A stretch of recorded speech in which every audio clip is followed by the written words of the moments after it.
Promotional consideration paid for by the following.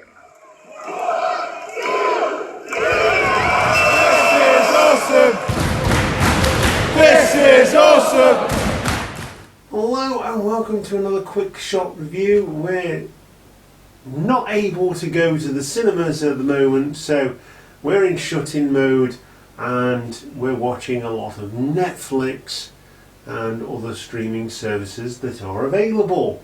And we've, like I say, Netflix has upped their game in this one, because if you don't know what's on Netflix, go to What's on Netflix UK, because they will tell you what's on, what they've added. So, because sometimes you can't even find stuff, and it's just the same stuff recycled over and over.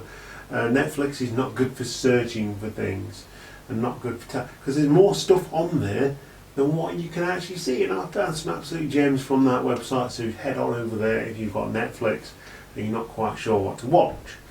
We watched Sinister, which is a film I've seen a couple of times, and I really enjoy Sinister. It's a different take on the sort of demon movie, the idea of the Bagul and influencing kids so it can eat their souls, and the opening is really exactly what it is. It's sinister.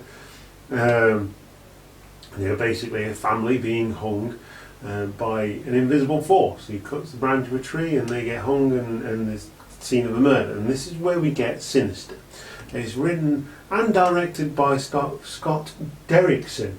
And in the official description, and I will do these official descriptions, there's a washed-up true crime writer, Alison Oswald, played by Ethan Hawke, finds a box of Super 8 home movies, which suggests that the murder he is currently researching is the work of a serial killer whose work dates back to the 1960s. How do we say this? It's definitely not a serial killer. Because the Bagul manipulates the kids and the kids commit the crimes. But obviously no one suspects a kid. They just don't do it, you know? And like I say, Ethan Hawke plays Alison Oswald, who is the main protagonist here, the main character. People don't want him in town, people know who he is. He's, like I say, he's a washed up true crime writer. He moves into places very close to where crimes have happened, so he can write books about those said crimes.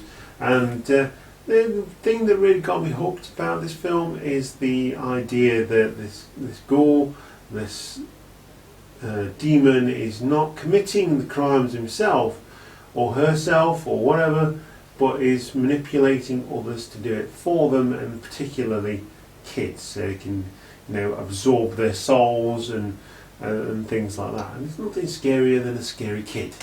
I mean, it's just one of those things. It's it's a jump scare in itself. It's like, come play with this, Danny. Some kind, that kind of thing. Anyway, Juliette Rylance plays Tracy Oswald, who is Allison's. What a name! Allison's wife. Fred Dalton Thompson plays the sheriff. We don't see him very much, but we do see him. He does appear every so often. James Ranson plays Deputy So-and-so, who would appear in the second movie, Sinister 2, which is not a good movie, that. I mean, this isn't brilliant, but at least it's watchable and I can enjoy it. Sinister 2 tried too hard, concentrates more on the so-and-so than the so-and-so's backstory, and the lady who's in it. Maybe I'll watch it again at some point and do a review on it, but then this one does. This one's all about the cause, all about the home videos. It's not about the person who's trying to investigate it. He just unravels the mystery. Michael Hall D'Ontario plays Trevor, and Claire Foley plays Ashley. They are the two kids who Bagul is influencing, so to speak. So yeah, this film is really good. Like I say, Ethan Hawke plays a really good role in this one. He finds the Super 8 tapes. There's nothing scary up in the attic apart from the tapes.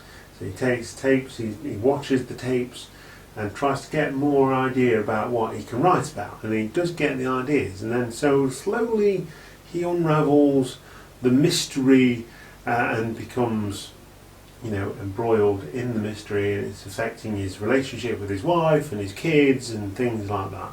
And slowly things begin to happen as he gets taken by these videos all the time. He is blind to the fact that the ghoul is influencing his kids to do things around the house that may annoy him and be a sign that they are being possessed by a demon. So yeah, a classic case of a parent, you know, being so stuck into their own stuff that they don't really pay attention to what's going on around them. But I would say this film, really good.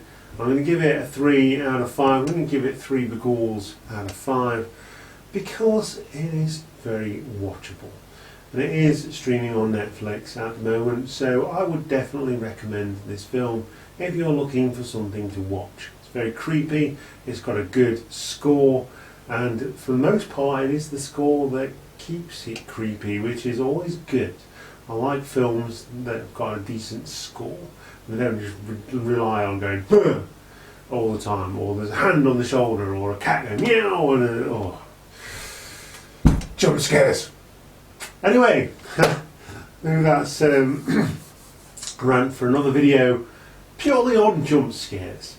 If you liked this video and you want to find out when we upload new content to the channel, click the subscribe button and the notification bell, and don't forget to join us on Instagram, Twitter and Facebook to get in contact with us directly through social medias. Once again, you are the Cheap Shot Nation. This has been a quick shot review of Sinister, streaming now on Netflix as of 2020, near April 2020. So if you're watching this next year, it might not be on there, but there you go. Changes all the time.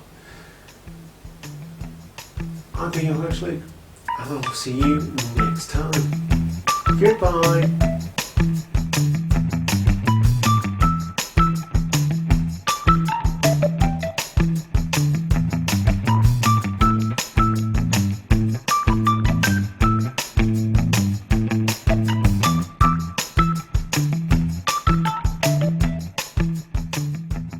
Hiya.